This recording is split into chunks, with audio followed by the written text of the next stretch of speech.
मुख्यमंत्री मोहन माझी अभिभाषण को नहीं कटाक्ष कले बीजेडी मीडिया संयोजक लेलिन महांती स्वाधीनता दिवस में मुख्यमंत्री दलीय आभिमुख्य ऊर्ध्वे रहा आवश्यक। गोटे पटे मुख्यमंत्री कहते जे बीजेपी सरकार एवं बाल्यावस्था अच्छी अंपटे 70 वर्ष पूर्व सरकार को दोष त्रुटि कथा कहते से भली बड़ ठाकुर ओडिया अस्मितार प्रतीक होता बेले पहुंडी बेले चारमाल तले पकईदेवा मद को नहीं दुई मंत्री भिन्न भिन्न उक्ति एपरिकी ओडिया भाषा को विकृत करने कौन ओडिया अस्मितार परिचय बोली लेलिन महांती प्रश्न करिसेंति। गत 24 वर्ष में जहाँ नवीन पट्टनायक करिसेंति बीजेपी सरकार केवल ना और रंग बदलाउछंती जहाँ प्रमाण करिछि जे लोकंक सह यथार्थ रे नवीन पट्टनायक अछंती।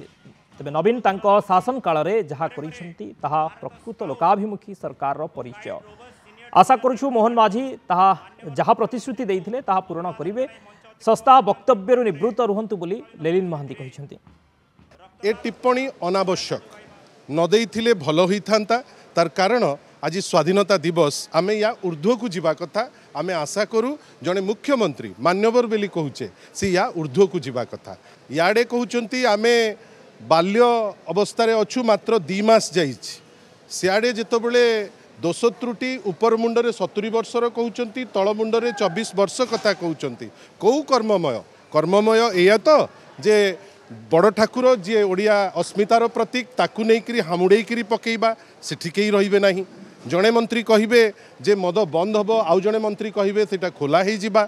विभिन्न समय रे ओडिया भाषा को विकृत करिबा एवं सबुठारु बड़ कथा होउची जे जदि कर्ममयर व्याख्या होउची जे प्रत्येक जिनिस जहाँ घोषणा करिवे ताकू पुणी बंद करिवे ताले से भली कर्ममय जिनिस आमको आवश्यक नहीं। खाली एतिकी कहूचु 24 वर्ष रे जहाँ श्री नवीन पट्टनायक करिसेंती वर्तमान एमाने केवल ता नाटा को बदलाउचंती रंगटा को बदलाउचंती जोटा यथार्थ रे प्रमाण करुची जे लोकंक सांगरे श्री नवीन पट्टनायक एवं प्रत्येक कार्य जहाँ से करथिले लोकंक पाई लोकाभिमुखी थिला। मु आशा करिवि श्री मोहन माझी जहाँकर दायित्व होउची अनेक कमिटमेंट जहाँ से देइथिले प्रायतः मिछ कमिटमेंट देइथिले जोटा फुलफिल हो पारिबो नाही सी ए सबु सस्ता स्टेटमेंट रो क्षांत रहिबे।